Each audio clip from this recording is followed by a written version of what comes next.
Before we begin this gentle journey into Ireland's ancient mythic past, allow your breath to slow and soften as the weight of the day melts quietly from your shoulders and your eyelids grow, pleasantly heavy, inviting you to drift into a peaceful space where stories unfold like mist over quiet hills. In the long ago world of Ireland, before cities rose and noise crowded the land, Tara stood as the heart of kingship, a place of torchlight, stone halls, and quiet echoes. Here Gráinne, daughter of the High King Cormac MacArt, lived a life surrounded by admiration yet often felt strangely unseen. Though celebrated for her beauty and poise, she carried within her a quiet restlessness. At night she would lie awake beneath soft linen sheets, listening to the wind breathe through the corridors, while a gentle, persistent tiredness settled into her heart, whispering that the expectations placed upon her were heavier than they appeared. When her father arranged her marriage to Finn mac Cool, the mighty leader of the Fianna, a man powerful and respected but long past his youth, Gráinne felt something inside her sink like a stone slipping quietly into deep water.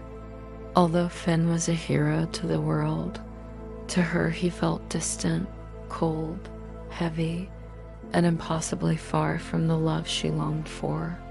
During the grand wedding feast, illuminated by golden candlelight and alive with music, Gráinne's gaze fell upon Diarmuid Gráinne. He was a handsome young warrior whose magical love spot made hearts flutter, yet what stirred inside her was not enchantment but an awakening.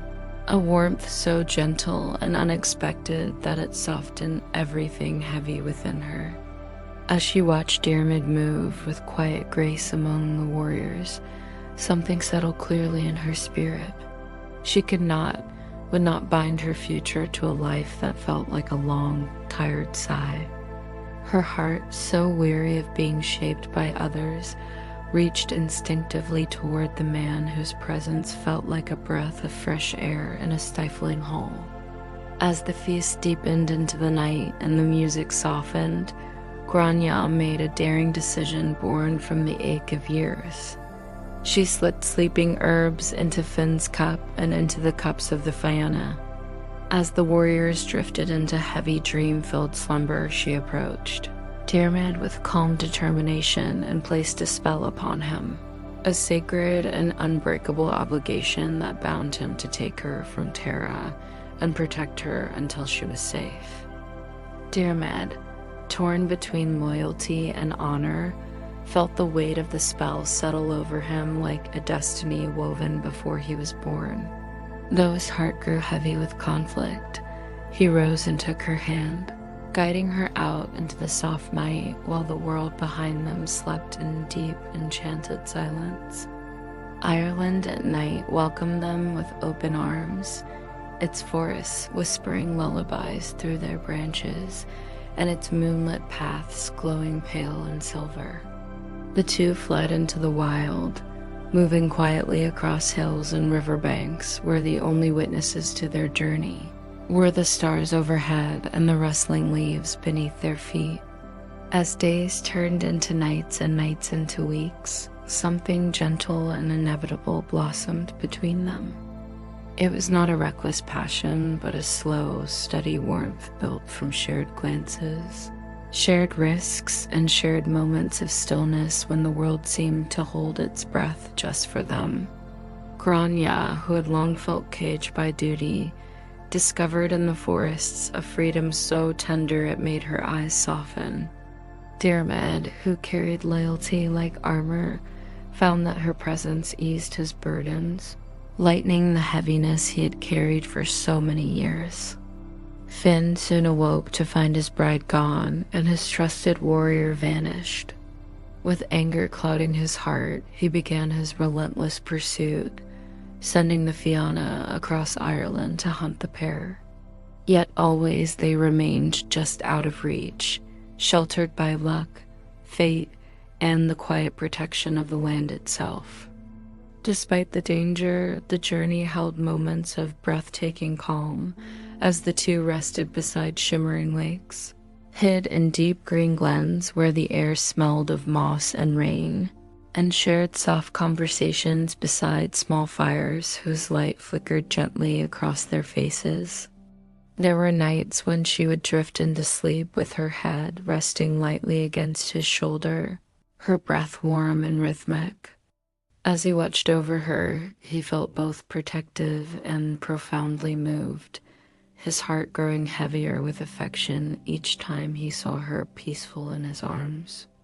They found temporary refuge in hidden places, a cave behind a waterfall where the sound of rushing water soothed them into rest, a lonely shepherd's hut that smelled of peat smoke, a sacred grove where ancient oak trees bent protectively overhead like wise old guardians blessing their stolen love.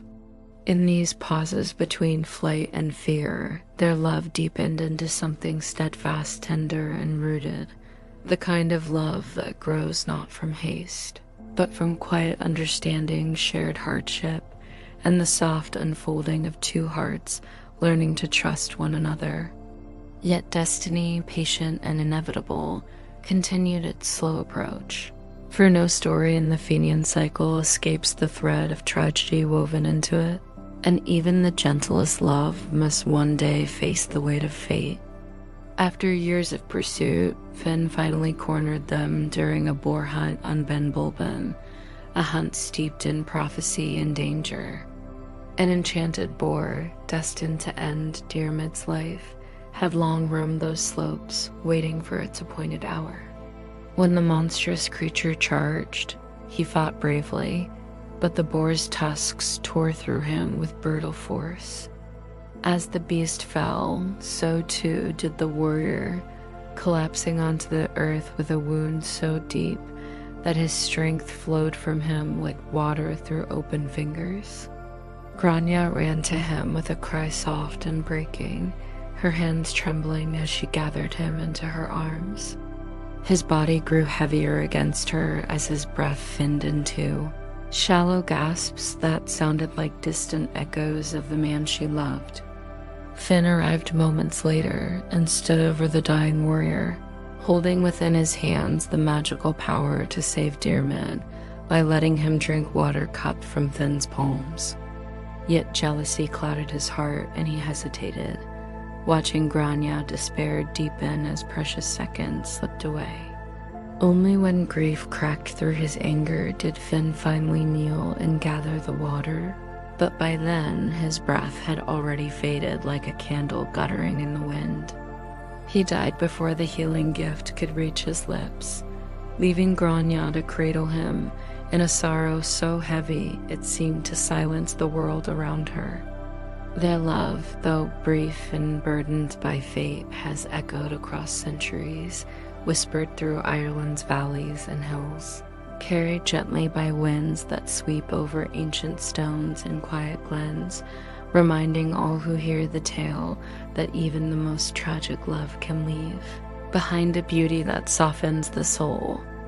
Now, as you rest and breathe and feel your own tiredness settling into something comforting and warm, allow their story to drift through you like a soft dream. Let your thoughts slow, your breath deepen, and your entire body grow heavy and peaceful as you prepare to slip into sleep. Imagine Diarmuid and Gráinne walking hand in hand into a distant twilight meadow, their silhouettes growing smaller as the sky glows lavender around them, fading gently into a horizon where sorrow dissolves into quiet, eternal peace. Let that image cradle you as your mind grows still, your breath becomes steady, and the last threads of wakefulness unwind, guiding you softly, slowly, tenderly into deep and restful sleep. Good night, dear one, and may calm and comfort stay with you as you drift into the gentlest dreams.